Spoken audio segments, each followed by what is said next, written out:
માનનીય અધ્યક્ષશ્રી, ગૃહ વિભાગ માટે ₹10,378 કરોડની જોગવાઈ. ગુજરાત પોલીસ રાજ્યમાં ગુનાખોરી નિયંત્રણ તથા કાયદો અને વ્યવસ્થાની જાળવણીમાં મહત્વની ભૂમિકા ભજવે છે. શહેરોમાં સીસીટીવી કેમેરા લગાડવાની યોજના હેઠળ વિશ્વાસ પ્રોજેક્ટ માટે ₹120 કરોડની જોગવાઈ. શોધ યોજના અંતર્ગત પોલીસ સ્ટેશનને અપગ્રેડ કરવા તથા નવી જગ્યાઓ ઊભી કરવા માટે ₹69 કરોડની જોગવાઈ. અમદાવાદ, સુરત, વડોદરા અને રાજકોટમાં ટ્રાફિક વ્યવસ્થાન માટે સુગમ યોજના અંતર્ગત ટ્રાફિક પોલીસની 1000 નવી જગ્યાઓ ઊભી કરાશે. આ યોજના માટે ₹57 કરોડની જોગવાઈ. ગ્રામ્ય સુરક્ષા કવચ અંતર્ગત 200 આઉટપોસ્ટ અપગ્રેડ કરી PSI મૂકવામાં આવશે. આઉટપોસ્ટ ખાતે નવી જગ્યાઓ તેમજ માળખાકીય સગવડો માટે ₹18 કરોડની જોગવાઈ. કાયદા વિભાગ માટે કુલ 2559 કરોડની જોગવાઈ. દરેક વ્યક્તિને સુગમતાથી અને સમયસર ન્યાય મળી રહે તેવા હેતુથી ન્યાયતંત્રની વ્યવસ્થામાં વિસ્તાર કરી તેને સુદૃઢ બનાવવામાં આવશે. અદ્યતન ટેકનોલોજીના ઉપયોગથી ન્યાયતંત્રને સજ્જ બનાવવા રાજ્ય સરકાર કાર્યરત છે. હાઈકોર્ટના કોર્ટ મિશન મોડ પ્રોજેક્ટ અંતર્ગત રાજ્યની અદાલતોમાં તમામ સ્થળે કોમ્પ્યુટરાઇઝેશન અને ડિજિટાઇઝેશન માટે ₹20 કરોડની જોગવાઈ.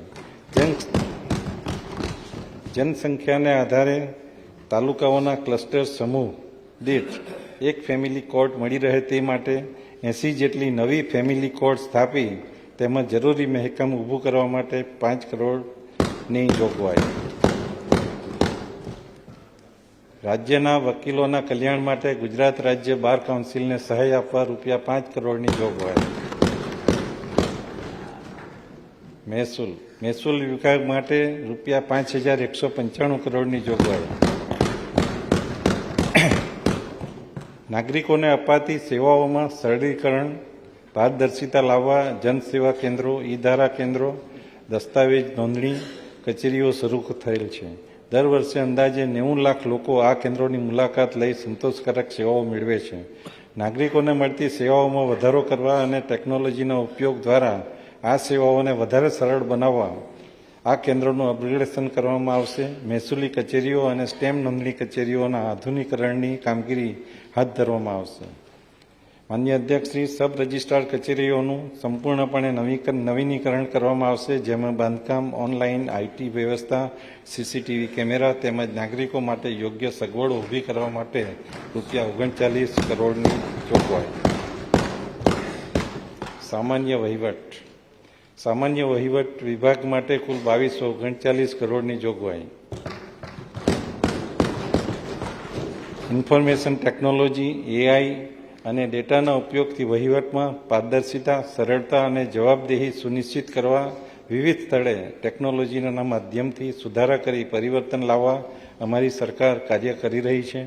ચાલુ વર્ષે DBT થકી 400 કરતાં વધુ યોજનાઓમાં લાભાર્થીઓને અંદાજે 14,000 કરોડની નાણાકીય સહાય ઓછા સમયમાં અને સીધી જ લાભાર્થીના બેંક ખાતામાં જમા થાય તે પદ્ધતિ અમલમાં મૂકવામાં આવી છે. એટલે 14,000 કરોડની ચૂકવણીમાં વચ્ચે કોઈ પણ નહીં આવ્યું, સીધો લાભાર્થી આવી ગયો છે. વિકેન્દ્રિત જિલ્લા આયોજન કાર્યક્રમ, એટીવીટી અને અન્ય યોજનાઓ હેઠળ સ્થાનિક જરૂરિયાતોના વિકાસના કામો માટે ₹1310 કરોડની જોગવાઈ. માહિતી અને પ્રસારણ વિભાગ માટે કુલ ₹384 કરોડની જોગવાઈ. સરકાર અને પ્રજા વચ્ચેનો સંવાદ સતત ચાલુ રહે તે માટે સરકારની કલ્યાણકારી યોજનાઓ, નીતિઓ તેમજ કાર્યક્રમોની માહિતી નાગરિકો સુધી પહોંચાડવામાં આવે છે. 25 થી 60 વર્ષ વચ્ચેની વયના માન્ય પત્રકારોને સામૂહિક જૂથ વીમા યોજનાની નાણાકીય સહાયમાં કુદરતી મૃત્યુના કિસ્સામાં 1 લાખથી વધારીને 2 લાખ તથા અકસ્માત મૃત્યુના કિસ્સામાં 5 લાખથી વધારીને 10 લાખનું કવચ પૂરું પાડવામાં આવશે.